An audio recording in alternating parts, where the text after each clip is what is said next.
But the point was this: Eckhart Tolle's book, The Power of Now. There were so many stories, so many scenarios, but the main point was about staying in the present. It's about living fully in the present. That was what the book was about, Eckhart Tolle. And now there was a story. It was a story of Banzar. Banzar. The guy's name was Banzar. And do you know, Banzar was one of the greatest Zen masters. He was the greatest, one of the Zen masters. He was one of the Zen masters. And he was like an enlightened master. He was a guru. And now, this Zen master, Banzar, before he actually became enlightened, this was what happened to him. Banzar spent his money. He was traveling around. He went throughout Asia. He went throughout India. He traveled. He attended a lot of seminars, a lot of trainings, a lot of discussion groups. Banzar was traveling around the world. He was searching for enlightenment. He wanted to be enlightened. He was searching for enlightenment. But this enlightenment eluded him. It eluded him. He never got enlightened. He never got enlightened. While he was searching for it everywhere, he went to the greatest masters. He listened to them. He asked questions. But he did not become enlightened. He didn't get the wisdom, the knowledge he needed. He never got enlightened. But see what happened now.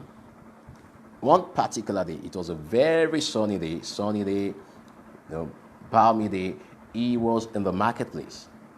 And something changed his life. It was just a normal conversation. One simple conversation changed Banzar's life. And that was where he became enlightened. I'll tell you what. As Banzar was in the marketplace, there was a conversation going on between a butcher and a customer.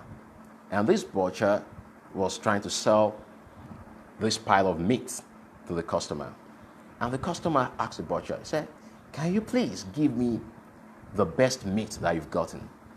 Give me the best meat that you've got there." And the butcher told him, "All the meat that I have, this meat I have is the best meat." And right there and then, Banzar got enlightened from that conversation. The customer asked the butcher that, "Please give me the best meat that you've got." And the butcher answered him. He said, "Every meat that I've got is the best." And now, this was a moral there. This was a story there. Until we begin to see every meat that we have as a best. Until we begin to see every meat that we have as a best, we will still keep looking for the best. This was a conversation that changed Banzar's life, and right there, he became enlightened. He became enlightened. And now you'll be asking, if it was the meaning of this enlightenment that he got, what really did he get? What really made the difference? And now, this was what made the difference to Banzar. He saw that if the buyer were to say, "Okay, I'm looking for another meat, this is not the best," he was going to keep looking for the best meat everywhere.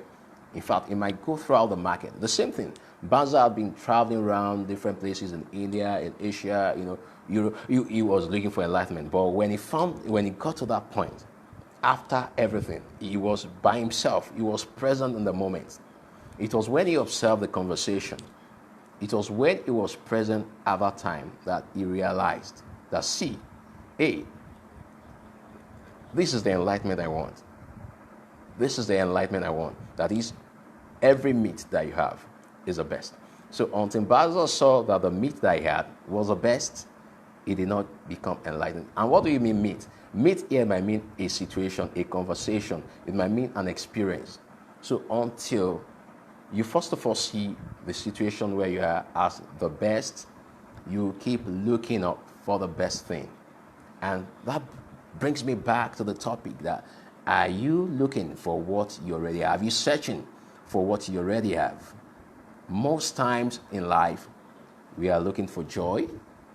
We are looking for happiness. We are looking for the excitement in things